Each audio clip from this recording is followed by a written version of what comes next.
Okay, good evening. Because of the most recent development in the world, because of the urgency of the matter, I decided to focus on the coronavirus instead of the regular shiur that we have on Tehillim. There's a war going on, a war against an invisible enemy. This invisible enemy happens to be a very, very small pathogen, as they call it. This pathogen, this disease, is highly contagious. It is so small that in order to see a little bit of what it looks like, you need a very special microscope, a microscope called an electron microscope. Now, epidemics and pandemics have been around, unfortunately, quite a few times in the past where millions of people died as a result. They can be very, very deadly. And the world is looking desperately for a vaccine, for a cure. They're still not sure how to deal with it and when it's going to go away, when it's going to be controlled. Judaism, however, looks at it a little bit differently. As the prophet says, let's investigate. Let's do our own research. Not an investigation or research into the pathology, but into our ways. Let's examine ourselves. Perhaps there's something that we're not doing right. It is always important to keep in mind a very important principle in Judaism, that en mikriyut. There's no such a thing as something happening by chance, by coincidence, for no reason whatsoever. Everything happens for some reason. We may not always know the reason, but it's definitely incumbent upon us to investigate, to try to figure it out. Perhaps we will be able to at least figure out some of the reasons behind it. Now, the rabbis do tell us there is a list of reasons of why epidemics occur. Why is there a plague? There are various reasons listed, but I'm not going to get into that. There are those who want to say that this is definitely a sign that we're coming very close to Mashiach. That may be so, but I still don't want to talk about that. Instead, I would like to focus on what is it that we could learn, the moral lessons, the valuable lessons that can be learned from this very, very tragic situation. It's interesting how, despite all the great advancement in technology that man has been able to show, he's been able to reach the moon and even beyond the moon.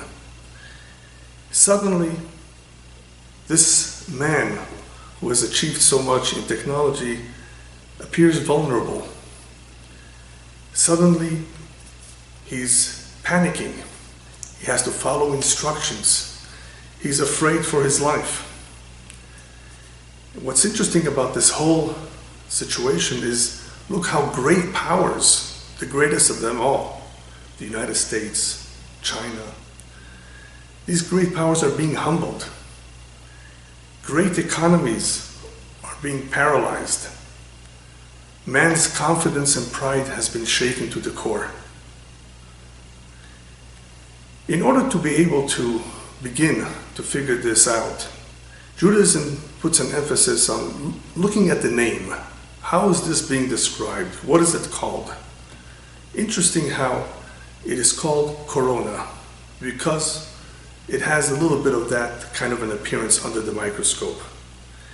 But that's a very important clue as to what is going on. Why call it corona? Just because of its shape? For those who may be a little bit familiar with Kabbalah, in the Kabbalah we have the Sefirot, the various attributes of God through which He manages this world. The very first one at the very top is called Keter.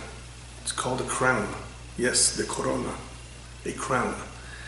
This Keter represents the will of God, the very first step, perhaps if we can call it so, that God demonstrated His will, His interest, His desire in creating this world.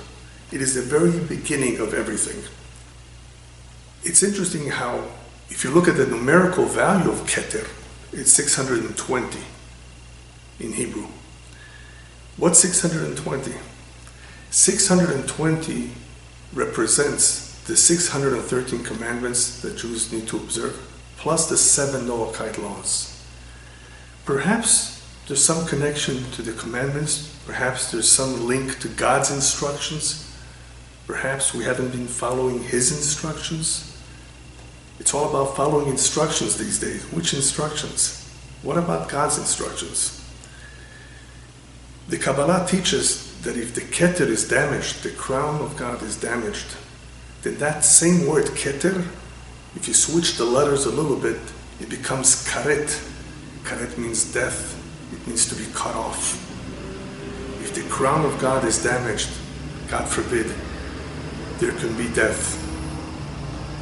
Karet, of course, can eventually be transformed into the Keter. If man take whatever action is necessary to correct their ways, then they can bring back the Keter. The Kabbalah goes on to teach that, God forbid, during these times of epidemics, the Malach HaMashchit, the Mechabel, the destructive angel, the attribute of justice, has free reign. And whenever that happens, the righteous and the wicked may lose their life, because that attribute of justice does not distinguish between the righteous and the ones who are not so righteous. He has free reign. So it is definitely a dangerous time to be in such a place, to be around where the plague is. You definitely have to be very careful. But going back to the etymology, into the source of the word corona, most people think, okay, corona comes from Latin. Corona means crown. But the origin of corona is really from the Greek word koronis, which has more to do with a curve, a crown being circular. Just like the word cornice is also from the same root. And these words really stem from the original Hebrew word keren. Keren means a horn, that which stands out. Same with a garland. The word garland or a wreath also comes from the same root, keren. Something that stands out. What is there about something that stands out? What could be wrong with that? What's so unusual about something that stands out? We just read in the Torah section of Kitisa that the Jewish people are to be counted in a very unusual way. Even though the Torah says Kitisa et Rosh, take a head count, instead of telling us count, it uses the words elevate the head, take a head count. Why use this kind of a language? The Torah goes on to tell us that you're not just going to count them 1, 2, 3. You better be careful to use a coin, a machzita shekel, a half a shekel. So it has to be a count done in an indirect way, even though it's called a head count, but you're not going to count the head. Why? So that there should not be a negif. God forbid, you don't want there to be an epidemic. You don't want there to be a plague if you actually count the heads individually. You don't want to do that. When you're counting a lot of people, you want to count them through some other means. In this case, the Torah says, use a coin. And this coin is not an ordinary coin. It's a half a shekel. So the question is, why count it this way? When why use a half a shekel, not a complete shekel? And what if the rich want to give more? No, everybody is equal. Everybody has to give the exact same amount, a machzita shekel, a half a shekel. Why? When Jews learn the halachot, the rules about mixtures, what happens when you have something that's forbidden to consume mixed in a minute amount in something which is permissible to eat? Let's say the prohibition against mixing meat and milk. You have a drop of milk that fell into the pot. You're making a stew. So there's quite a few rules on how to deal with this kind of a situation. If we're dealing with a very minute amount, sometimes that minute amount is just annulled. It's canceled. It pretty much disappears. It doesn't affect the food that you're eating, and you can eat it. Go ahead and eat it. Even though they're mixed right now, two things that should not be together, something that's forbidden for us to eat. But if it's a very minute amount, there's enough of the permissible food to cancel it out, then you pretty much can go ahead and eat it and not worry about it. There are many, many details in these laws, but I just want to bring out this important point that sometimes you don't have to worry because it's batel. Bitul means it's canceled. It's so minute that we don't consider it a serious matter. However, there are times when something is not batel. Something is not canceled because it's so important. It is counted separately. It is something that is of great value. Something like that is not batel even in 1,000. Even if you have many, many more against it, the laws of cancellation of annulment don't apply because of its importance. It stands out by itself. The Kabbalah teaches that one should be careful with those kind of things that stand out. Even if we're not talking about the laws of mixtures, anytime you have something that stands out, the ayn hara, the evil eye, can affect it. Because it stands out, it is important. It can be seen. And as a result of that, somehow that negative energy that we call the evil eye, which I have a separate lecture about, can affect it. And therefore, the Zohar continues to tell us that any time we're dealing with an epidemic, don't stand out. Don't just walk anywhere by yourself. You don't want to stand out. The angel of death is around. That is what the Zohar talks about, and therefore tells us, be careful during such times. Don't stand out. What exactly does this evil eye do? This negative energy called ayn hara, that it affects something. Basically what happens when the evil eye affects an individual, he feels weak, he feels sick. What has happened is that the Shefa Eloki, that divine flow that is continuously coming down from above, like an umbilical cord that is giving sustenance to everything, somehow is severed momentarily, or it is weakened. And when that's weakened, the immune system in our physical bodies is weakened as well. And that is when we become sick from an ayn hara. Obviously, people become sick for all kinds of reasons. Many, many times because of the food they ate, as Maimonides explains. But there are some times when it's not really completely our fault. People looked at us in a certain way. The individual stood out, perhaps because he talked about his money, perhaps because he looked so beautiful. And somehow somebody with that negative energy, not everybody has it, got a look at him and he's able to somehow weaken him. Of course, this can be dealt with, it could be eliminated, he can be cured, but in the meantime, he doesn't know why he feels the way he does. That negative energy took hold of him. But briefly, what is this negative energy? This negative energy, this individual who has that kind of an eye, is not interested in being kind. He's a very selfish individual. He's very unhappy when people are doing well. He has an ayn ra'ah, a negative, a bad eye. He may not even know it himself. And therefore, when he looks at something or somebody that stands out, it is a perfect match.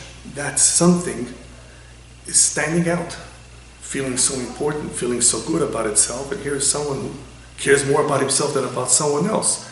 So it's like a match where that negative energy that only thinks of itself is able to hurt that individual who may be an otherwise good person, but something about him is standing out. And that is why it attacks it. And it unfortunately has a very negative influence over it. But speaking about things that stand out, what does that remind us? It reminds us about the quality called arrogance. One who's arrogant wants to stand out. He wants his qualities to stand out. He thinks so highly of himself. Just like that keren, the horn. Remember, we just said about the horn? That horn stands out. It protrudes. It wants to be seen. And it happens to be that this particular quality or characteristic called arrogance is the one that's the most hated by God. God hates those who think so highly of themselves. Why? Because, amongst other things, This particular midah, this particular quality is the one that distances man from God the most of anyone else. One who's arrogant thinks of himself so highly, he thinks of himself as independent, he knows it all, he can do anything he wants, he has all the money, all the power, nothing can stop him. You see how this quality can really cause the human being to become so distant from God. He doesn't even realize it, but little by little he forgets about God. And that's what the Torah warns us. V'ram levavecha v'shachachta. You may become haughty and you will forget. Why should you become haughty? Because you will become very rich, prosperous, successful. Many reasons why people become haughty. And as a result of all that haughtiness, that arrogance, people just stop being observant of the mitzvot. People don't care anymore about spirituality, about that which is divine. They become more into themselves, more materialistic. And that is why the Torah continues to tell us, and we say it every day in our prayers, be careful. Be careful that your heart does not deviate from the right path and you go on to worship other gods. I was thinking about this statement, but wait a minute. Idolatry today is pretty much non-existent, even though there is some. But in the past, there was something called idolatry, paganism. So the Torah is warning us back then. That's understandable. But what about in the future? Why would the Torah make such a statement in the future? Into the future, be careful that you don't go worship other idols. I think Rabbi Abraham Twersky pretty much defines it very well when he says, what exactly is idolatry? He says, idolatry is essentially a system where a person creates his own gods and erects his own ethical, moral system to conform to his desires. So a lot of people, a lot of nations, governments have erected some sort of system that suits their needs, what they want, what they would like to see for themselves, not necessarily what is right in the eyes of God. So all this is paganism. It is worshiping a God that is man-made, not the real God. Why would they want to do that? Well, that goes back to the first sin, the primordial sin with the serpent, by telling Adam and Chava, if you eat from this tree, from this fruit, v'yitem kelokim, you will be like gods. You will become independent. You won't have a need for God to tell you what to do, to dictate to you how to live your life. So it is part of human nature to want to get away from that dependence on the God and to erect for himself what he would prefer. And of course what people prefer is based on their desires, their physical desires, which many, many times of course is totally not compatible with what God wants. If you recall, there's also a very interesting verse in Mishlei, in Proverbs. What does this arrogance do? Gavat Adam tashpilenu. When man feels great about himself, he's arrogant, he's independent, he thinks he can handle everything on his own, that same arrogance is what's going to bring him down. It is the arrogance of people that one day will bring them down. Those that feel that they can do anything they want. At some point, either that individual or that country is going to come tumbling down because of that arrogance. Who's a good example of that? Titus, the Roman emperor, who was involved in the destruction of the temple, Jerusalem. He was a very, very arrogant man. He thought that he could just do anything, and he was invincible. And according to Jewish tradition, what killed him, what humbled him, was a small flea, a small insect. God says, I don't need to send an army against you. I don't need to send missiles and tanks and soldiers. I have a small little soldier called a flea. And our tradition says that that flea just went through his nostrils and landed in the brain, and eventually he died from it. Even though if you look up Titus, you will see that according to most opinions he died from fever. Well, it could be that he had fever too, because insects can carry fever. And the fact that this was in the area of the brain, he could have developed a tumor too. Either way, the point here is, yes, even little insects can humble the mighty. Look what happens to Metzorah. another individual in the Torah. They translate it as a leper, even though it's not exactly leprosy. It was a discoloration of the skin, whether it was the skin of this individual, whether it was the clothes, whether it was the house. A discoloration was a sign from heaven that something was wrong. And for the most part, a Metzorah had this symptom of tzara'at, let's call it leprosy, for one of three reasons. Either he was a gossiper, lashon hara, which is negative speech about others, or he was very, very arrogant, or he was very greedy. There was different kinds of discolorations, as you can see the Torah pretty much spells out the various kinds, happened for different reasons. But look at this arrogance and lashon hara, which is really what I'm focusing on more today. What does this tell you about the person who thinks so highly of himself, and as a result of that, that is why he speaks negatively about others. He looks down on others. He makes fun about other people. How could he come to that? How could you do something like that because you think so highly of yourself? A person who doesn't really think too much of himself is capable of seeing another individual as an equal. Why not? Why can't you see him as an equal to you? What makes you think you're better than him? It's the arrogance that enables the individual to say all kinds of terrible things about other people. And that is a very serious offense. Lashon hara, negative talk, is a big problem. It causes tremendous divisiveness amongst people. So what would happen to this Metzorah? Something very familiar. He would be quarantined until it would be determined whether he was clean, not clean, whether this was real leprosy or not, whether this makes him impure or not. The priest would have to make that determination. A priest who was qualified to analyze what this individual had, whether it was serious or not. And he could have been quarantined for 14 days or more until he was able to come back into the camp. He was pretty much quarantined. He was all by himself. What for? Well, when you're by yourself, you have a lot of time to think. Why did this happen to me? Perhaps I did something wrong. People don't have the time to reflect on what they're doing. Is it right or wrong? They just are an automatic drive. They don't stop to think, perhaps it was not nice of me what I did the other day, that I yelled, that I cursed, that I spoke so bad, that I belittled someone, insulted. People don't reflect. In Metzorah, part of his, I guess you can call it rehabilitation, was to take the time off, 14 days or more, to think about his situation and mend his ways if necessary. This lashon hara, this negative speech, is a very, very serious offense. But besides the seriousness of it, we have to figure out why exactly people are so easy with speaking negatively about others. Why does it come so easy to them? It has also to do with an ayin hara. It has to do with the fact that people are either unhappy with themselves, insecure, and therefore that's what makes them feel good, in speaking bad about others. But it's more than that, it's deeper than that. It has to do with the opposite trait of kindness, whereas kindness is being unselfish, is thinking about someone else.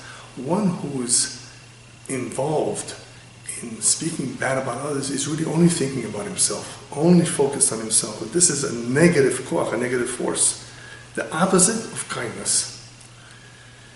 And therefore it comes easy to him to look down at others, to look at those who are weaker as individuals who perhaps are just unsuccessful in life, just that, they're not as good as him. It becomes easy to them to make fun, to look down, to ridicule others. So getting back to the original question, so why was the count done through a machzit shekel? Well, number one, we don't want anybody to stand out, so it had to be done indirect. Not the head counts, because that stands out. We don't want to hurt anyone. And it has already happened during the time of David, when people were counted. It was a mistake, but it happened. There was a big plague. So you don't want to count. You don't want to consider all those individuals who stand out, but count them indirectly. And using a half a coin would remind you, we're all incomplete. We need each other. We're not complete. We're not a complete shekel. We're only a half a shekel. Human beings need to coexist. They depend on each other. And why can't the rich give more? Because you're not any better just because you have more money. No, no, no, no, no. We're all the same. We're all going to give the same. We're all going to contribute towards this cause in the same way because we're all the same. We're all created in the image of God. Be very careful with prejudice. God created all of us. Why look down on someone? Why talk bad about him? You're only half. We need each other. You want to see how people think of themselves? A real example. During these kind of times, during these kinds of desperate situations, you have people in the supermarkets fighting about toilet paper. Of all things, it's not even food. They're fighting about toilet paper. I saw a picture of someone who had a whole bunch of toilet paper in their wagon, and this other person who was arguing with them asked them nicely, just, can you give me one? And they said, no. Why couldn't you give them one? You have so many. Why? Because of selfishness, being focused on themselves.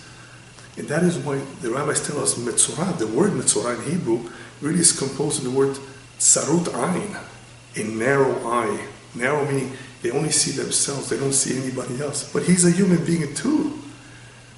Why not treat him as an equal? So it is during these times when you actually can see the difference in people and how they behave with each other. During desperate times, whether they will help each other unite together or each one will be for himself. The Torah goes on to tell us there is one powerful remedy against all these evil forces to drive away witchcraft, to stop the plague. It's a very interesting remedy. It's called the Ketoret. Now, loosely translated, Ketoret means incense. But what's in the incense? All kinds of ingredients. One of them was helbena. I think the English translation is galbanum. And this galbanum has a very unusual smell, not such a good smell.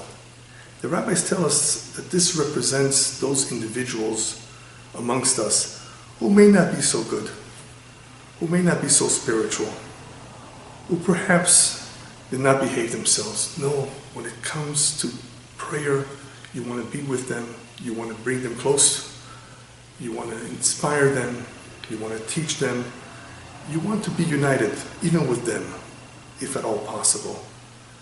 Why? Because God loves unity. Despite the differences, and there are differences between people, many, many differences, unity is so special. Unity is so powerful. The rabbis tell us, for example, look at the difference in the generation of David and Achav. David was a righteous man, a righteous king, but still, in his generation, they didn't win all the battles. They lost many, many times because the people of that generation, even though they were righteous and observant, they were not united. They spoke negatively about each other. Whereas during the time of Achav, they were into idolatry, not very religious at all, but they were united. And because they were united, they won. They actually won the battles. It's interesting how unity is so powerful that when the attribute of justice looks down on the people who are not doing the right thing when it comes to observance of the Torah, it just looks away. It doesn't forget about them, but it looks away. In other words, it will not judge them and hurt them because they're united. And I once explained the reason for this, the verse in Mishlei, a beautiful verse that says, Sinat teorer nedanim v'kol peshaim techaseh ahava. Hatred, animosity begets quarrels. When people don't like each other, there's always going to be quarrels. It somehow provokes quarrels from time to time.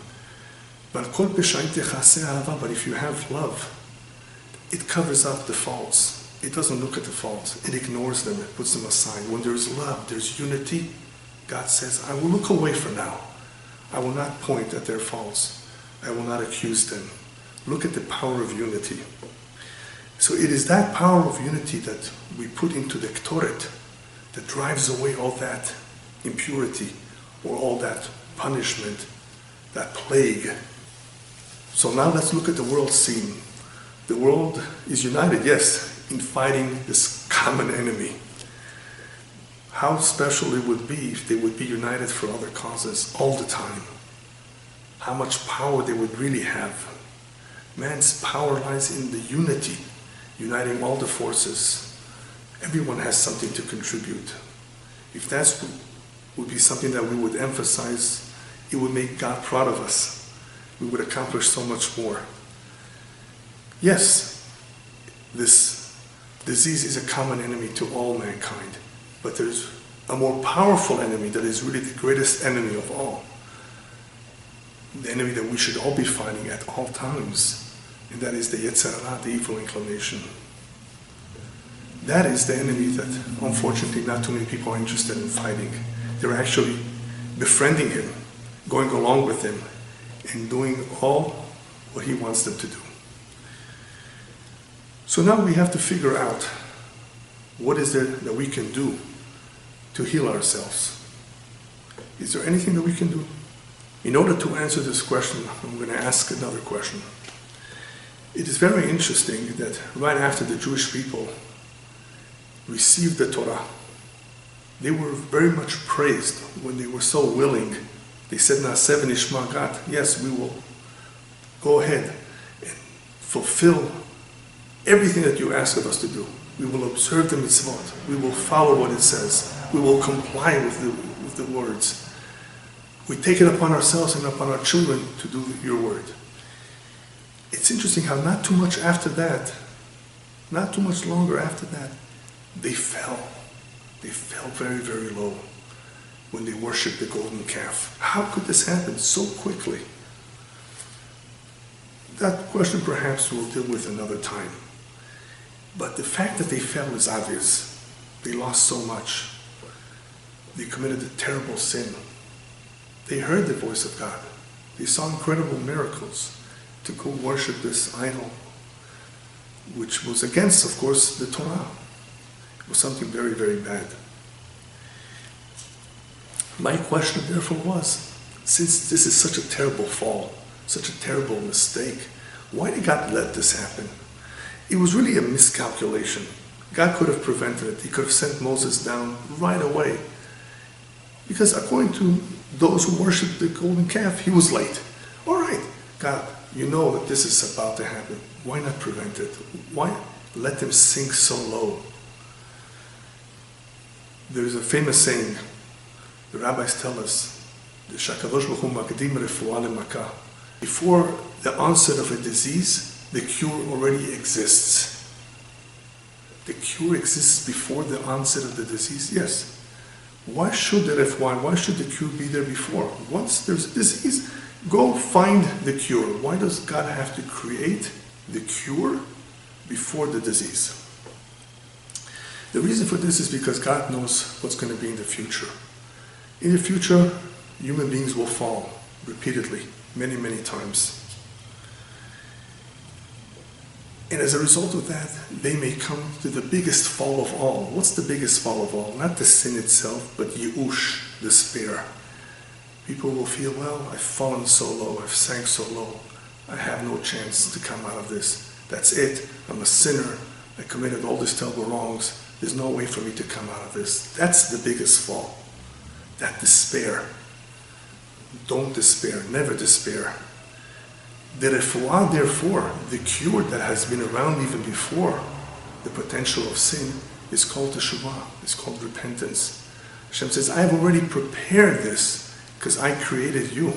I know that you're capable of this. I know that you're susceptible. I have already created the refuah, the biggest refuah, the biggest and most powerful cure of all is teshuvah, is repentance.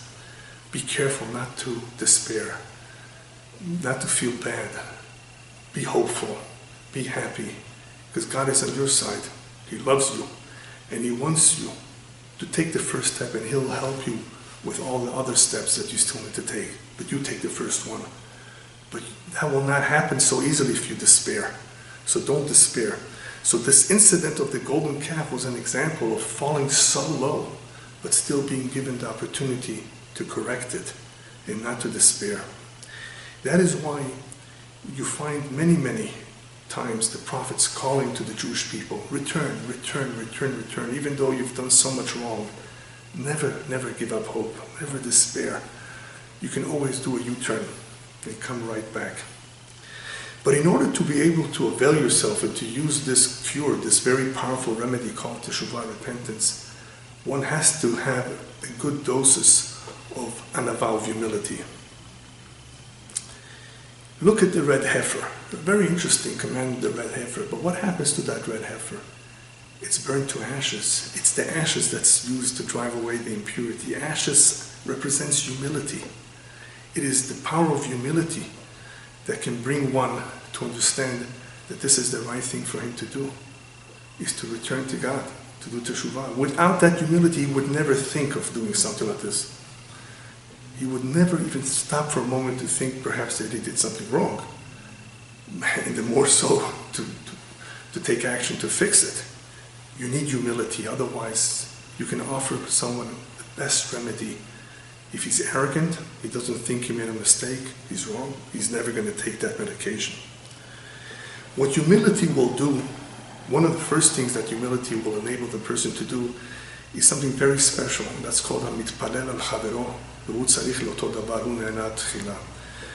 Whenever you need something, but your friend also needs the same thing, whether it's a marriage partner, livelihood, health, and you both need the same thing, but you pray for him instead of praying for yourself. What will happen is God says, you're so kind that you think of him before yourself, that your focus is on him, your prayers are directed for him.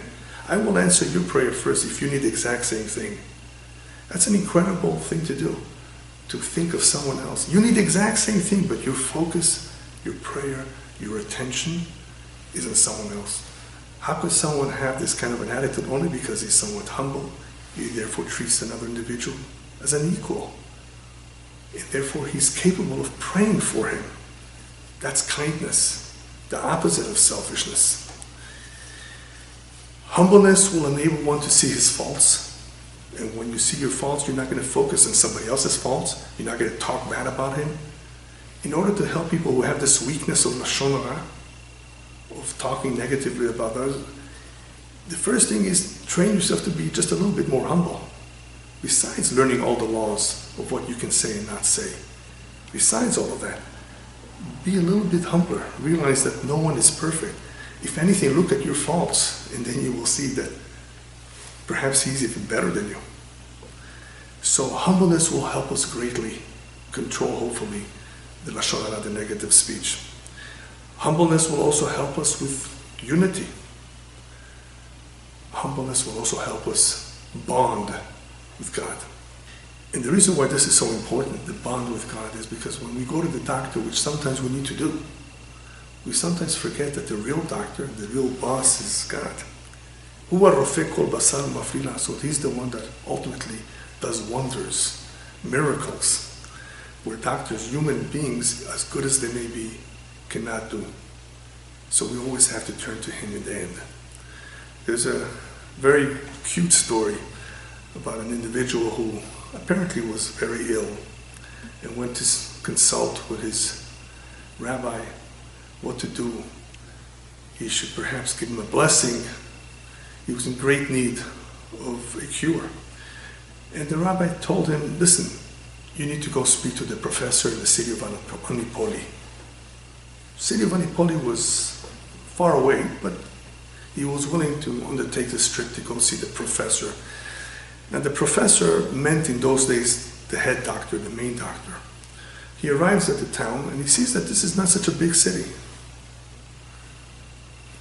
Well, that's where I was sent. The rabbi told me to go here. So he asked the people, where does this professor live? He says, there is no professor here. There's no doctor here. This is a small little village, a small little town. He says, I can't understand. Then what do you guys do when you get sick? He says, we don't have a doctor. We have no choice. We turn to God. There is no doctor. There's no professor here.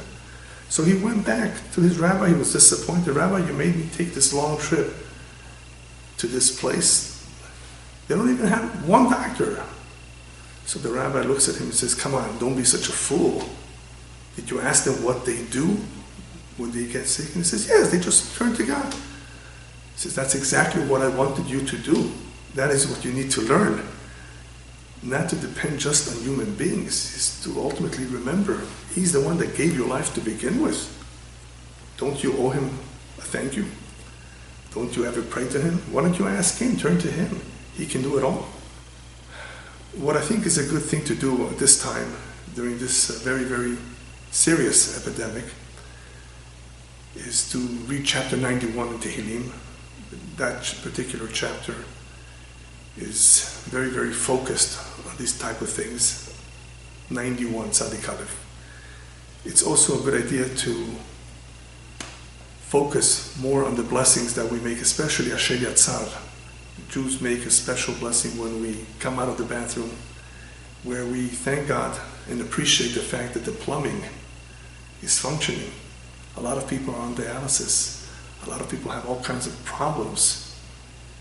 We shouldn't just take it for granted that tomorrow will be the same as today. Our health depends, of course, on us, but it also depends on God. And if everything is good, we just come out of the bathroom, we say Asher Yatzar, which is a beautiful blessing that describes the great miracles that go on in the body on a regular basis, day and night, for all our life. It's something that we should not forget about and always think about and thank God for it. So it's a good idea to focus on that, because we have a tradition that whoever says that particular blessing with kavanah, with real intent, he will not be sick, hopefully. So this is definitely something that we should take up on ourselves. Just like to finish with a verse that is very befitting for our time, and it could be that Isaiah meant this for the end of days. I'm going to read it in English, but this refers to the pasuk, Lecha mi bo bechadrecha. Go, my people, come into your chambers and close your door about you. Hide but for a moment until the wrath passes. Yes, this is a time of wrath. And we have to hide a little bit. We have to go into our chambers. Apparently there is mention of this in the end of days, but it will be momentarily until the wrath will pass. Don't stick out. Don't stand out during this time. Be very careful. Be humble. Obviously, the Torah reminds us, "V'nishmartem me'od lenafshotechem." One has to be very careful with his health. One has to be very watchful. One cannot take matters so lightly. This is serious. So you definitely have to follow the advice of doctors and experts. But in the end, let's not forget what these times are all about. The commentaries explain that what Isaiah meant by chambers is not just your chambers, your rooms in the house. It's the chambers of the heart. Go into the chambers of your heart and examine them. Perhaps you've been too arrogant and selfish and did not treat others as an equal. See what there is to change. Engage in good deeds, in doing for others, in being kind. These are the types of things that God wants to see during these days. And as the rabbis tell us, this is what will protect us. Because in the end of days, there will be a birur, there will be a filtration. And like Moses said after the sin of the golden calf, Mila Shem Elai, who is on God's side, let him approach me. I want to see him. I want to see who is on God's side, who is the one that's taking up the case for God. In order to be able to be on God's side, let us not forget that the real crown, the real corona, is the crown of God. And it's that crown which God will soon place on the head of Mashiach when He anoints him, God willing, very soon. Amen.